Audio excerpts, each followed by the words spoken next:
Ada 4 agenda penting di akhir bulan April dan awal bulan Mei tahun 2022. Ini wajib diketahui bagi KPM PKH maupun BPNT. Ini menyangkut cair tidaknya bansos PKH maupun BPNT di periode berikutnya. Kemudian terkait juga data penerima bansos terbaru yang mungkin ada usulan terbaru dari daerah. Untuk informasi selengkapnya, pastikan simak penjelasan selengkapnya di video ini sampai selesai. Jangan sampai di skip, biar informasi yang didapat tidak setengah-setengah yang dapat menimbulkan kebingungan yang permanen.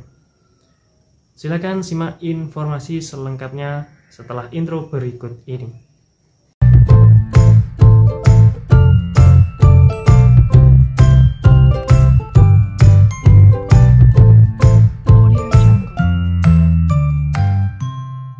Assalamualaikum warahmatullahi wabarakatuh. Salam sejahtera bagi kita semua. Semoga keluarga Indonesia selalu diberikan kelancaran rezekinya, dimudahkan segala urusannya, dan diberikan kelancaran dalam bekerja. Keluarga Indonesia, kembali lagi di channel Kang Blangkon. Kali ini saya akan memberikan informasi ada 4 agenda penting di akhir bulan April dan awal bulan Mei tahun 2022 ini. Apa saja 4 agenda penting tersebut? Ini menyangkut nasib KPM PKH maupun BPNT untuk periode berikutnya. Apakah bisa cair atau tidaknya? Kemudian terkait juga data usulan baru bagi calon KPM yang mungkin namanya akan masuk di data DTKS. Sebelum lanjut ke informasi utama, bagi keluarga Indonesia semua yang mungkin baru melihat atau baru tahu channel ini, silakan bergabung dengan cara klik tombol subscribe dan aktifkan lonceng notifikasinya supaya keluarga Indonesia tidak ketinggalan dengan informasi-informasi terbaru dari channel ini. Dan saya ucapkan terima kasih banyak bagi keluarga Indonesia semua yang selalu setia dan mendukung channel Kang Blangkon ini, sehingga channel Kang Blangkon tetap eksis memberikan informasi-informasi yang bermanfaat bagi keluarga Indonesia semua. Ada 4 agenda penting dari Kementerian Sosial terkait penerima bansos dari Kementerian Sosial. Agenda penting yang pertama yaitu adalah verifikasi kelayakan BNPA, di mana verifikasi kelayakan BNPA ini mengajukan layak tidaknya seseorang atau anggota rumah tangga sebagai penerima bantuan sosial baik PKH, BPNT maupun PBI. Di mana verifikasi kelayakan ini dimulai pada tanggal 14 setiap bulannya, kemudian akan diakhiri ini H-1 akhir bulan. Jadi bagi KPM PKH maupun BNT ini akan diverifikasi kelayakan mulai tanggal 14 setiap bulannya dan akan diakhiri pada H-1 di akhir bulan.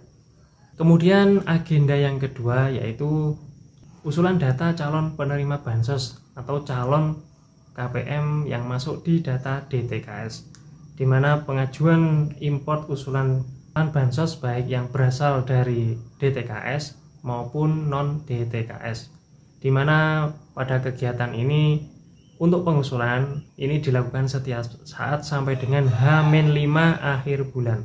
Jadi bagi KPM PKH maupun BPNT atau keluarga Indonesia semua yang ingin mengusulkan di daerahnya ada keluarga yang memang layak mendapatkan bansos, ini bisa diusulkan setiap saat hingga H-5 setiap akhir bulannya.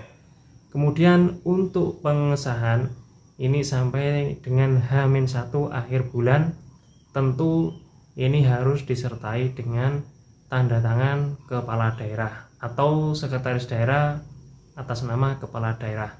Kemudian agenda yang ketiga ini juga tidak kalah penting karena menyangkut pencairan bansos bagi KPM PKH maupun BPNT di periode berikutnya, yaitu agenda yang ketiga perbaikan data anomali, di mana melakukan perbaikan data-data yang mengandung anomali. Data anomali ini bisa kesalahan pada wilayah, pekerjaan, nama ibu kandung, nomor KK, dan mungkin nicknya yang tidak valid di data DTKS. Jadi bagi KPM, PKH maupun BPNT yang mungkin bansos di bulan atau di periode sebelumnya ini tidak bisa cair, ini kemungkinan besar adanya data anomali yang ada di keluarga tersebut. Kemudian agenda yang keempat yaitu verifikasi dan validasi calon peserta penerima PBI atau JKN KIS dari pemerintah, di mana JKN KIS ini untuk biaya bulanannya ini ditanggung oleh pemerintah, sehingga bagi KPM yang mendapatkan JKN KIS ini bisa berobat secara gratis dengan menggunakan kartu JKN KIS yang syaratnya harus terdaftar di DTKS, di mana verifikasi dan validasi kelayakan untuk PBI ini dilakukan awal bulan sampai tanggal 11 setiap bulannya. Jadi bagi KPM yang diverifikasi dan dinyatakan layak pada bulan tersebut, kemudian KPM tersebut mendapatkan iuran dari PBI yang digunakan untuk jaminan kesehatan. Jadi itulah keluarga Indonesia, ada 4 agenda penting dari Kementerian Sosial untuk akhir bulan April dan awal bulan Mei ini. Yang pertama yaitu verifikasi kelayakan BNBA, di mana mengajukan layak atau tidaknya seseorang atau anggota rumah tangga dalam keluarga penerima bantuan atau komponen penerima bansos baik PKH maupun BPNT, di mana verifikasi kelayakan ini dilakukan mulai tanggal 14 setiap bulannya hingga H-1 akhir bulan. Verifikasi kelayakan ini juga menentukan bagaimana KPM, PKH maupun BPNT di periode berikutnya, apakah masih cair atau tidak. Jika kelayakan ini sudah dilakukan, kemudian KPM menanyakan bansosnya tidak cair, ini bisa terjadi dari hasil kelayakan ini. Mungkin sudah dianggap layak sehingga bansosnya tidak cair lagi. Kemudian agenda yang kedua yaitu usulan bansos atau DTKS. Mengajukan import data bansos baik berasal dari DTKS dan non-DTKS, di mana pengusulan ini setiap bulannya dilakukan setiap saat sampai dengan H-5 akhir bulan. Kemudian untuk pengesahannya ini sampai H-1 setiap akhir bulan, tentu dengan surat pengantar yang ditandatangani oleh kepala daerah tersebut. Kemudian agenda yang ketiga yaitu perbaikan data anomali. Ini perbaikan data anomali juga penting, ini menyangkut cair tidaknya bansos baik PKH maupun BPNT di periode berikutnya. Melakukan perbaikan data-data yang mengandung anomali. Data anomali ini berupa bisa kesalahan pada wilayah, kemudian pekerjaan, nama ibu kandung, dan nomor KK. Bagi KPM, PKH maupun BPNT yang mungkin datanya masih anomali atau ada permasalahan tidak padan dengan data Dukcapil dan DTKS, ini segera diperbaiki karena perbaikan data anomali ini bisa dilakukan setiap saat. Kemudian agenda yang keempat yaitu verifikasi dan validasi calon penerima PBI JKN KIS. Bagi KPM yang mungkin diusulkan sebagai calon penerima PBI JKN ini diverifikasi dan validasi pada awal bulan sampai tanggal 11 setiap bulannya.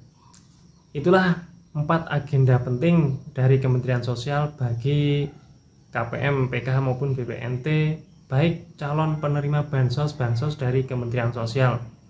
Itulah informasi yang dapat saya berikan. Kurang lebihnya saya mohon maaf yang sebesar-besarnya. Jika ada pertanyaan silahkan tinggalkan jejak di kolom komentar. Komentar Anda merupakan motivasi saya untuk memberikan informasi-informasi yang lebih bermanfaat. Sampai ketemu di informasi-informasi selanjutnya. Wassalamualaikum warahmatullahi wabarakatuh.